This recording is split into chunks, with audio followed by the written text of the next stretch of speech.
प्यारे बच्चों, सुहाना free classes में आप सभी का बहुत बहुत स्वागत है। गुड इवनिंग सभी को। तो साथ में जय माता दी सभी को मेरी तरफ से। देखिए यहाँ पे हम आज हमारा चौथा इसका सौंदर्य शास्त्र प्रश्न है। तो ये आपका लास्ट रहेगा। ये हमने प्रश्नों को काट के दिया है। जो प्रश्न जो रिपीटेड थे उसको हमने हटा दिया है। जो प्रश्न अलग क्वेश्चन जैसे नहीं रहता कि 2 बार 3 बार रिपीटेड हुए ही होते तो उसको हमने अलग कर दिया है। कुछ चुने हुए प्रश्न जो नहीं दोबारा रिपीट हुए हैं उसको हमने यहाँ पे लिया हुआ है। तो देखिए वही चीज़ें बार बार पढ़ने से कुछ फ़ायदा तो है नहीं, तो इसीलिए हमने प्रश्नों को ऐसे अलग अलग जहाँ से देखे थे कि जैसे वो प्रश्न रिपीट नहीं हुए उसी को लिए, इसलिए प्रश्न संख्या है आपकी, इसलिए हम बता रहे हैं जो प्रश्न संख्या है आपको अलग अलग दिखेगी। तो 194 है। तो देखिए निम्नलिखित में से कौन से सौंदर्य शास्त्री भारतीय नहीं है? कौन से नहीं है? शांतना नहीं है कि अभिनवगुप्त नहीं है कि ये भट्ट नायक की आपके भरत। तो ये शांतनायन जो है आपके भारतीय नहीं है, विदेशी है। भारतीय नहीं है, विदेशी हो। तो देखिए यहाँ पे दिया है अभिनवगुप्त, भरत और भट्टनायक तीनों सौंदर्य शास्त्री भारतीय हैं और शांतनायन भारतीय नहीं है। तो यहाँ देखिए ये मनुष्य अपने भाव को कला के द्वारा प्रकट करता है। या अपने भाव को कला के द्वारा कौन प्रकट करता था? रविन्द्रनाथ की रस्किन की प्लेटो की क्रोचे। तो अपने भाव को रविन्द्रनाथ बाबा ही जो प्रकट करते थे अपने भाव को। देखिए जहाँ हम सौंदर्य क्या है? कलाकृति है, जीवन का आनंद है, अभिव्यक्ति, रस। तो सौंदर्य आपका है जो सौंदर्य से किस चीज़ की अनुभूति होगी? रस की। तो क्या है? जीवन का आनंद नहीं होगा, रस की निष्पत्ति होगी बच्चों। TGT 2005 में पूछा गया है। देखिए भारतीय सौंदर्य शास्त्र का वास्तविक विकसित रूप काव्य शास्त्र से उपलब्ध होता है। भारतीय शास्त्रों में नारी को मूलतः इस रस नारी भारतीय शास्त्रों में सौंदर्य को मूलतः रस के रूप में देखा जाता है। इसको सौंदर्य को तो वही चीज़ें देखिए निम्नलिखित में से कौन हंगेरियन आर्ट क्रिटिक थे? हंगेरियन आर्ट क्रिटिक थे कौन? चार्ल्स कोरिया थे, निकोलस रोरिक के, चार्ल्स फैब्रिक थे, फैरिक कैंडिस्की थे। तो देखिए यहाँ फैरिक कैंडिस्की जो है यही हंगेरियन जो है आपके क्रिटिक थे। हंगेरियन आर्ट क्रिटिक कौन था? फैरिक जो है कैंडिस्की। PGT 11 में आया हुआ प्रश्न है बच्चों। प्रश्नों को देखते जाइए कितने रिपीटेड है। हंगेरियन आर्ट क्रिटिक फैरिक कैंडिस्की थे। हंगेरियन नेशनल गैलरी समकालीन की धारा है। देखिए हंगेरियन नेशनल गैलरी समकालीन की धारा है। ये भी प्रश्न देख लीजिए बनेगा आपके। तो देखिए यहाँ किसका कथन है? कला एक अभिव्यक्ति कौन कहेगा बच्चों? हमने बताया था प्लेटो, रस्किन की, क्रोचे की, टॉलस्टॉय। देखिए हम फास्ट करेंगे। तो देखिए कला एक, अब देखिए यही एक आ जाता है कि यही चीज़ आपके यहाँ रस्किन को सही करा दिया जाता है। जहाँ एक शब्द आता है तो वहाँ रस्किन को भी चले, लेकिन यहाँ क्या क्रोचे को सही कर। तो प्रश्न देखिए अभी हम व्याख्या पढ़ेंगे तब आपको समझ में आएगा क्या कहा है। तो कला बाह्य प्रभाव की आंतरिक अभिव्यक्ति है। आंतरिक अभिव्यक्ति है। क्रोचे इटली का एक महान आत्मवादी दार्शनिक था। उसने अनेकानेक विषयों पर लिखा है जिसमें दर्शन, इतिहास, सौंदर्य शास्त्र प्रमुख है। देखिए यहाँ प्रश्न कुछ भी बना दिए हैं, लेकिन हमने यही है बच्चों कि ये एक अभिव्यक्ति जब रहेगा तो रस्किन हो जाएंगे। बाकी यहाँ क्रोचे सही। तो आप दोनों चीज़ों को देखकर जहाँ अगर यहाँ रस्किन न रहेंगे तब तो क्रोचे सही हो जाएंगे। तो लेकिन यहाँ रस्किन भी हैं। तो प्रश्नों में थोड़ा यहाँ देखिए प्लेटो का जैसे सत्य की अनुकृति था तो वहाँ उनको अरस्तु को कर दिए थे। तो ऐसे प्रश्न बने ही हैं यहाँ पे। प्रिंसिपल ऑफ आर्ट पुस्तक किसने लिखा था? प्लेटो, हुसैन, प्रोफेसर कलिंगवुड और कांट। तो देखिए ये तो आगे रिपीट हुए थे, कुछ प्रश्न रिपीटेड हो गए यहाँ पे, बाकी नहीं है। देखिए यहाँ पाश्चात्य सौंदर्य शास्त्र में उद्दात का सिद्धांत किसने प्रतिपादित किया था? तो किसने? आइंस्टाइन ने की, हीगल ने की, लोजेनाइस ने की, इन्हें क्रोचे ने। तो उद्दात के सिद्धांत को लोजाइनस ने जो है आपके प्रतिपादित किया था उद्दात के। अब देखिए यहाँ पे देखिए लोजाइनस एक प्रसिद्ध पाश्चात्य शास्त्री थे जिन्हें उद्दात का सिद्धांत प्रतिपादित किया है। इनका विचार था कि काव्य में, कला में उद्दात तत्व कल्पना, संवेग और शब्दों का सौंदर्य में से आता है, जिसके कारण कवि को कलाकार की कृतियों में हृदयस्पर्शी सौंदर्य का बोध होता है। तो देखिए, पाश्चात्य सौंदर्य शास्त्र में सहजानुभूति जो है सिद्धांत प्रतिपादित किसने किया था? देखिए, हीगल ने है कि बाumgarten ने, क्रोचे ने कि आपके इसने। तो देखिए, सहजानुभूति को आपके क्रोचे ने, ठीक है, क्रोचे ने जो सहजानुभूति को जो है आपके प्रतिपादित किया था। तो 226 देखिए जो भारतीय सौंदर्य शास्त्र में रस प्रतीति में विघ्न की बात किसमें रस प्रतीति में विघ्न की बात किसने कही? भट्ट लोलक ने, अभिनवगुप्त ने कि श्री शंकु ने कि भट्ट नायक ने। तो ये आपके आ जाएगा, प्रश्न काफ़ी बनने वाला है। रस प्रतीति को किसने जो है? अभिनवगुप्त ने बच्चों विघ्न की बात कही है। देखिए यहाँ पे 227 भारतीय सौंदर्य शास्त्र के अनुसार रस कला की आत्मा, क्या रस कला की आत्मा किसने कहा है? तो देखिए, शिव शंकु ने कि अभिनवगुप्त ने, भरत ने कि पंडित जसराज ने। तो एक रस की कला की आत्मा भी आपके देखिए इन्होंने अभिनवगुप्त ने कहा है। देखिए, रस आपके भरत मुनि संबंधित है, तो वो चीज़ें आप ये चीज़ों को ध्यान रखिएगा। रस कला की आत्मा किसने कहा है? आपके अभिनवगुप्त ने ही कहा है। देखिए हाँ, अभिनवगुप्त भारत के प्रसिद्ध सौंदर्य शास्त्री हैं बच्चों। तो रस कला की आत्मा है। अभिनवगुप्त ने ध्वनालोक की एक टीका लिखा है। किसने? ध्वनालोक पर एक टीका लिखा है कि पूर्ण विवेचना का स्पष्टीकरण यह है कि काव्य की आत्मा रस है, इसमें कहा है। देखिए, ललित कलाओं का 228 तर्क संगत वर्गीकरण किसने किया है? प्लेटो, कांट की हीगल नहीं, कार्ल मार्क्स नहीं किया। इन्हीं ने तो 5 भागों में तर्क संगत किया है। तो देखिए यहाँ आ गया है, सौंदर्य और लालित्य के आश्रय से व्यक्त होने वाली कलाएं ललित कला। सौंदर्य और लालित्य तो ये क्या होती है? Fine art. ललित कलाएं होती हैं अर्थात यह कला जिसके अभिव्यंजक और सुकुमारता का सौंदर्य की अपेक्षा हो, जिसकी सृष्टि मुख्यतः मनोविनोद हो, जैसे गीत, संगीत, नृत्य, नाट्य तथा विभिन्न प्रकार की चित्रकला। ललित कला का तर्क संगत वर्गीकरण हीगल ने किया है। 232 देखिए जो है सौंदर्य प्रकृति और सौंदर्य प्रशंसा से संबंधित सिद्धांतों का एक समूह चुनिए। ये सौंदर्य प्रकृति भी है, सौंदर्य प्रशंसा से संबंधित सिद्धांतों का एक समूह कहा जाता है। किसको? अब देखिए, सामंजस्य, सिक्रेटिक और संतुलन की सौंदर्य। तो देखिए, ये सौंदर्य की ही बात कर रहा, तो ये सौंदर्य शास्त्र से है बच्चों।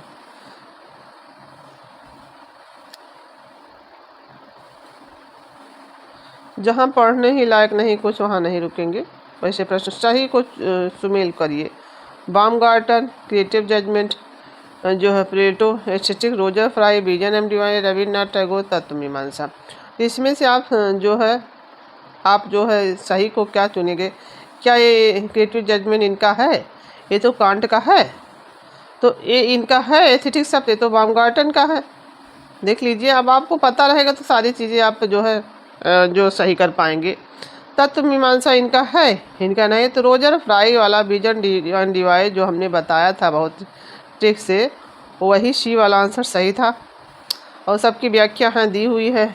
विजन एंड डिवाइड जो है Roger Fry, creative of judgement Immanuel Kant, aesthetic शब्द बाumgarten, फिलॉसफी ऑफ आर्ट जो है क्रोचे की, फिलॉसफी ऑफ न्यू। देखिए, फिलॉसफी ये न्यू की ये आपकी इनकी है पुस्तक।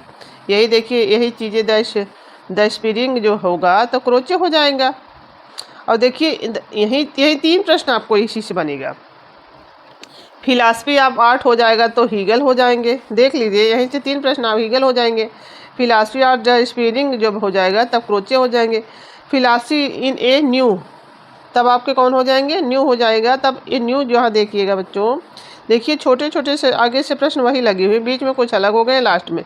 तो इन्हें न्यू है, तो ये न्यू में देखिए डबल ऊ की मात्रा लगी है ना, तो लैंगर में तो न्यू जब आएगा तो आप सुजैन लैंगर हो जाएंगे। अब देखिए द स्टोरी ऑफ आर्ट ये तो हमने आगे बताया था जब मिलाया था, ग्रोमब्रिज की है।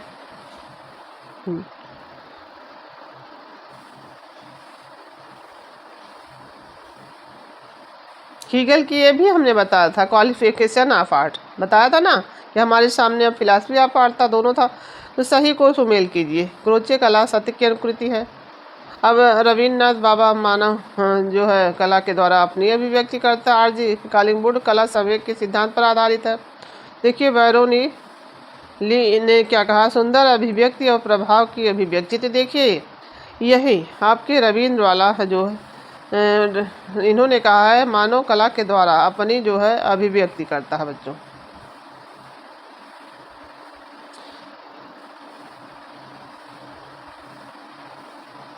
इनका जन्म दिया 1879 में कालिंगवुड का, और कुछ इसमें ज़्यादा कुछ नहीं है। द ब्यूटीफुल, देखिए द जो है एक द ब्यूटी ऑफ था ना इनका उनका सांतना का, ठीक है, सांतना का था। तो द ब्यूटीफुल खाली किसका है, तो किसके है, प्रसिद्ध पुस्तक किसके, बर्नली का है। तो द ब्यूटीफुल किसका है, द बर्नली का है। देखिए छोटे छोटे शब्द ही आपकी परीक्षा में पुस्तकों के उनके अलग करेंगे। देखिए किससे संबंधित है, क्या सहज युक्त, सहज ज्ञान युक्त या विज्ञान, अर्थपूर्ण ज्ञान जो सौंदर्य शास्त्र की कलात्मक तथ्य है। लेकिन सौंदर्य वहाँ एक है, लेकिन सौंदर्य वहाँ एक कह दिया गया है। सहज ज्ञान युक्त विज्ञान, अर्थपूर्ण ज्ञान जो सौंदर्य का कलात्मक तत्व, लेकिन सौंदर्य वहाँ एक है, सबको छोड़कर क्या है। यहाँ देखिए इनकी व्याख्या क्रोचे ने कर दी है। करेक्ट ये नहीं है, क्रोचे का ये कथन है। तो देखिए यहाँ सब चीज़ें क्या कर दिया, सबको छोड़कर ये, लेकिन जो है क्या शब्द यूज कर दिया है, वहाँ कला एक है। तो देखिए कुछ चीज़ें हमने आपसे कही थी कि छोटे शब्द को क्रोचे, ठीक है बच्चों।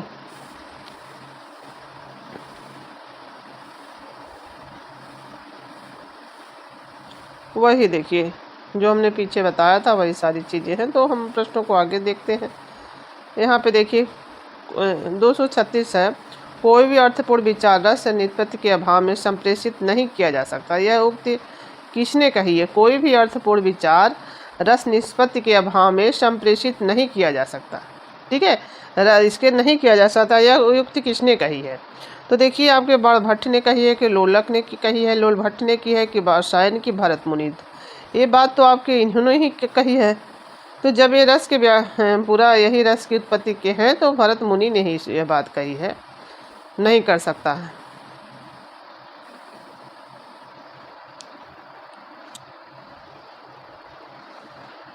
देखिए यहाँ थोड़ी सी व्याख्या देखेंगे।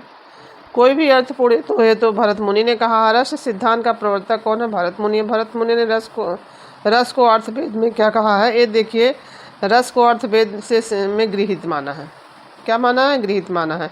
भरत मुनि ने दुच्छिड़ द्वारा समर्थित 8 रसों की मान्यता को 8 अस्थायी भाव, 33 व्यभिचारी भाव तथा सात्विक भाव का निरूपण किया है। देखिए अनुभाव 4 प्रकार के होते हैं। क्या, अंगिक अनुभाव, वाचिक अनुभाव, आहार्य अनुभाव। तो अनुभाव पूछा जाता है ना, तो देखिए 4 प्रकार के होते हैं। यहाँ देखिए विभाव कितने होते हैं, 2 प्रकार के होते हैं, आलंबर और उद्दीपन, ये विभाव हैं। अब यही पूछ दिया जाएगा आलंबन और उद्दीपन क्या है, भाव है, विभाव है, क्या है, व्यभिचारी भाव है। तो आप क्या कहेंगे बेटा, इसी तरह ही प्रश्न उल्टा कर देगा तो आपके हो जाएंगे विभाव।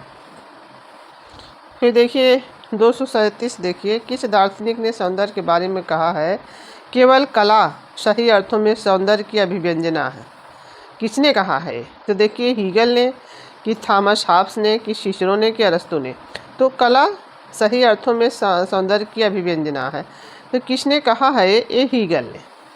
तो देखिए इनके जो है केवल जो है कला सही अर्थों में सौंदर्य की क्या है, अभिव्यंजना है। किसने कहा बच्चों, हीगल ने कहा है। हीगल के अनुसार उदात्त सौंदर्य का जो है द्वारिक है। तो देखिए हीगल ने द्वंद्ववाद से संबंधित दिया है, तो इसको सौंदर्य का द्वारिक कहा है। यहीं पे देखिए फिर हीगल ने कला को 2 श्रेणियों में विभाजित किया है। क्या, वस्तु तांत्रिक कला और आत्म तांत्रिक कला। इन्होंने हीगल ने कला को 2 श्रेणियों में विभाजित किया है।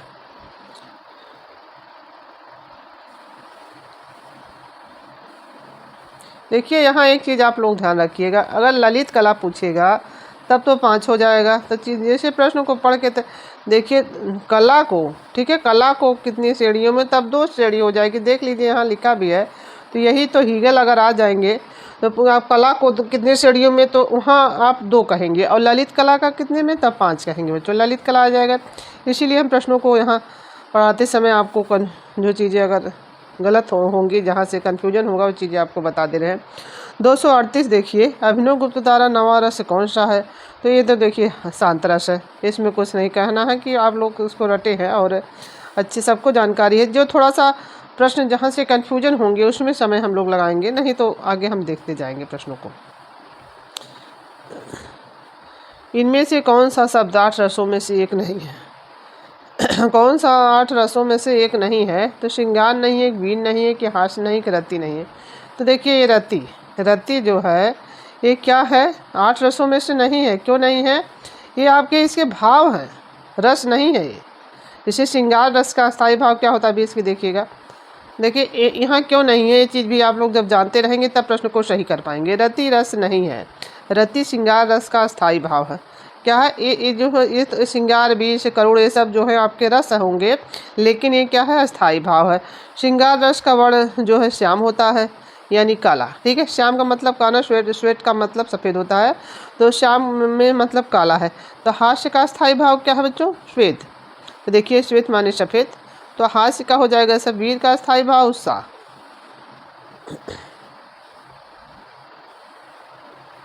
देखिए आलंबन और उद्दीपन निम्नलिखित में से किसके प्रकार है? देखिए भाव, रस, अनुभाव, विभाव। तो आगे हमने बताया था कि विभाव के अंदर आलंबन और उद्दीपन 2 भाग थे ना, तो ये विभाव के अंदर अंतर्गत आएंगे बच्चों। देखिए इसको देखेंगे थोड़ा सा, 2 भाग हैं। विभाव रसों से घनिष्ठ संबंध है, शास्त्रों में स्थायी भाव से ही रसों की निष्पत्ति हुई है। शास्त्रों में स्थायी भाव से ही रसों की निष्पत्ति। आरंभ में भरत मुनि की 8 रस स्थायी भाव। चित्रसूत में कितने बच्चों, 9 रस माने जाते हैं। चित्रसूत में कितने, 9 रस माने जाते हैं। और देखिए सम्रांगण सूत्रधार में रसों की संख्या कितनी है, 11 तक पहुंच गई है। अब देखिए सम्रांगण सूत्रधार जो है आपके भोज द्वारा जो है रचित, तो इसमें कितनी हो गई, 11 तक पहुंच गई, 11 रस बता दिए गए हैं। ये चीज़ें भी आप लोग याद रखिएगा। देखिए शोक, क्रोध, भय और जुगुस्सा क्या है, ये सब तो अस्थाई भाव है। यहाँ टिक लगा भी है बच्चों। देखिए ये सब तो आपके अस्थाई भाव, इसमें जो है रस नहीं है। शोक देखिए, क्रोध जो है रौद्र रस का है, भय जो है आपके ये सब जुगुस्सा विभत्स रस का है, ऐसे सबके है ना। देखिए निम्नलिखित में से कौन सा रस नहीं है? श्रृंगार, करुण, जुगुस्सा और हास्य। तो देखिए जुगुस्सा जो है, हास्य भी रस है, करुण भी हास्य है, और ये देखिए श्रृंगार भी। तो देखिए ये आपके जुगुस्सा जो अस्थाई भाव आगे आपने देख ही रहे हैं। देखिए यही छोटे छोटे प्रश्न पूछ दिए जाएंगे, तब ये भी चीज़ें आपको ध्यान में रखनी है बच्चों। देखिए अनुकरण सभी कलाओं का मूल है, किसने कहा, कांट, टॉलस्टॉय और प्लेटो और देखिए हीगल। तो देखिए इसकी तो हम इसको देख के ही बताएंगे। अब देखिए यहाँ अनुकरण ही कलाओं का मूल किसने कह दिया, यही गया प्लेटो ने, प्लेटो का ही यहाँ पे बता दिया गया है। तो देखिए यहाँ पे भारतीय सौंदर्य शास्त्र के प्रथम दार्शनिक कौन है? तो ये आपके देखिए कौन है, भट्टलोलक हैं कि अभिनवगुप्त हैं कि भरत। तो सौंदर्य शास्त्र आपके यही है ना बच्चों, प्रथम जो है दार्शनिक आपके कहे जाते हैं। और पिता आएगा तब, पितामह आएंगे तब कौन हो जाएगा बच्चों, तब बामगार्टन हो जाएंगे। आगे आपने देखा था, और क्योंकि सौंदर्य शास्त्र के जो यही पिता है बामगार्टन। और दार्शनिक कौन है, तो ये आपके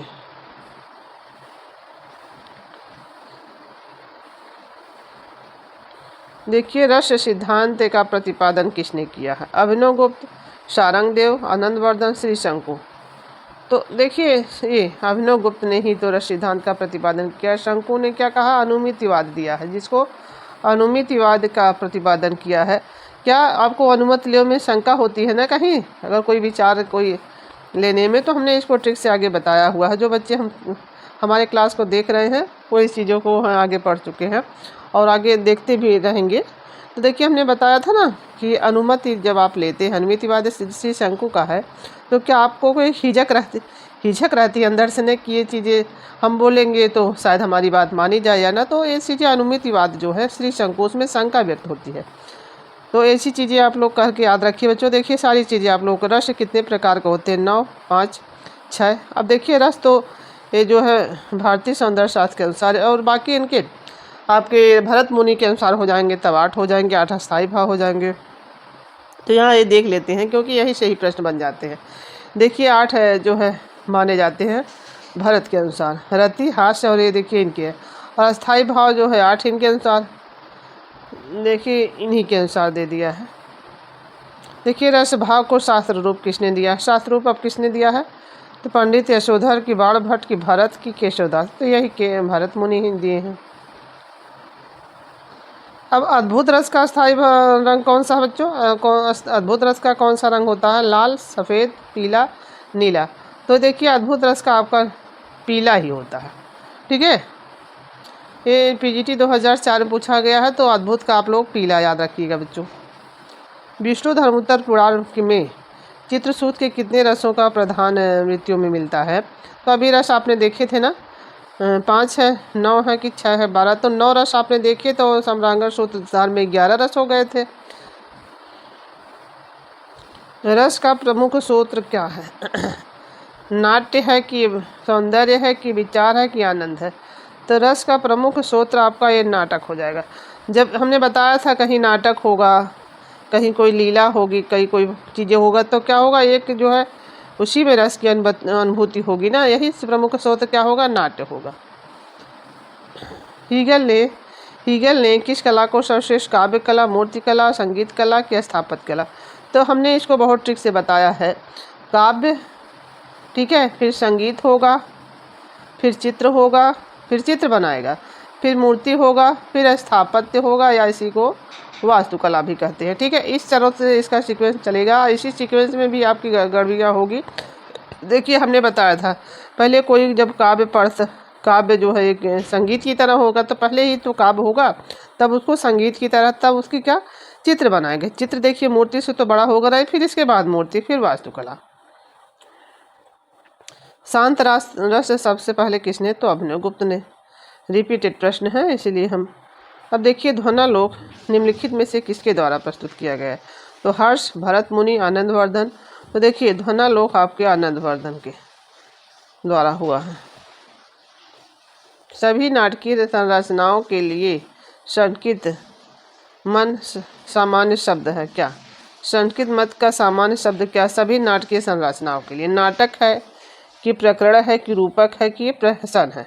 तो देखिए इसमें क्या आ जाएगा, ये देखिए यहाँ पे प्रकरण, ठीक है, प्रकरण जो है आपके संस्कृत मत के लिए आ जाएगा। तो देखिए यहाँ पे प्रकरण इसका सही होगा बच्चों।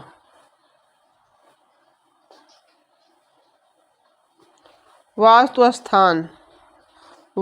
स्थान, नेता, नायक और रस भावनाओं के आवश्यक घटक कौन है? तो देखिए ए, ठीक है, कौन है? रूपक है, अभिनव है कि चित्रकारी है कि सामवेद है? तो देखिए ये जो क्या हो जाएगा, ये सब तो अभिनव ही करेगा, जो अभिनय ही करेगा। नाटक, नायक, भावना, यही सारे अभिनय ही होते हैं। 257 देखिए, रस सिद्धांत के प्रसिद्ध व्याख्याकार को चुनिए। तो आनंदवर्धन, वामन की, नग्नजीत की, यही तो व्याख्या करता है, अभिनव ही। तो डी वाला आंसर सही था बच्चों। देखिए ये सारी चीज़ें हमने जो है बता दी हैं, आगे पढ़ा दी हैं, इसीलिए मैं बार बार वही चीज़ें क्या रिपीट करूँ। अभिव्यक्तिवाद का सिद्धांत इसने अभिनवगुप्त ने, आनंदवर्धन ने कृत ध्वनालोक में ध्वनालोचन नामक से, देखिए आनंदवर्धन का क्या है? ध्वनालोक का टीका क्या है? ध्वनालोचन। ये अभिनव नाम से अभिनवगुप्त ने लिखी है। संस्कृत के मूल पाठ से शुरू होने वाले रस का विकास किससे हुआ है? नाट्य शास्त्र, शकुंतला और जो शकुंतला को, ये देखिए ये तो ये प्रश्न में जो नाट्य शास्त्र करके फिर आगे बढ़ते हैं। अनुभाव के कितने भेद हैं? अब बताइए अनुभाव के कितने भेद हैं? आगे आपने देखा था 1, 2, 3 है, 4। तो देखिए अनुभाव के कितने बताए थे? तो 3 है, ठीक है, 3 आपके हो जाएंगे अनुभाव के। क्या क्या हैं देखिए, तो देखिए विभाव के दो हैं, ठीक है बच्चों, विभाव के जो अपने आलंबन और उद्दीपन, ठीक है। इसके बाद अनुभाव के क्या हो जाएंगे, देखिए विभाव के दो हो जाएंगे। तो देखिए यहाँ पे इस चीज़ों को भी आप लोग याद रखिएगा। बाकी देखिए इसमें इसको जो है यहाँ पे तो 4 हैं, तो ये काफ़ी लंबा हो जाएगा, कायिक, मानसिक और सात्विक। और इसमें देखिए इससे बड़ा है कि नहीं, इससे विभाव से बड़ा शब्द जो दिख रहा अनुभाव है कि नहीं, तो इसमें 3 और इसमें 2, ठीक है बच्चों, आलंबन और उद्दीपन। अब देखिए संचारी भाव 33 है, संचारी भाव तो देखिए 33 है। जब देखिए अनुभाव आएगा बच्चों तब आप इसको 3 कर दीजिएगा, ठीक है। और कौन कौन से, कायिक, मानसिक और सात्विक। विभाव आएगा तो आलंबन और उद्दीपन।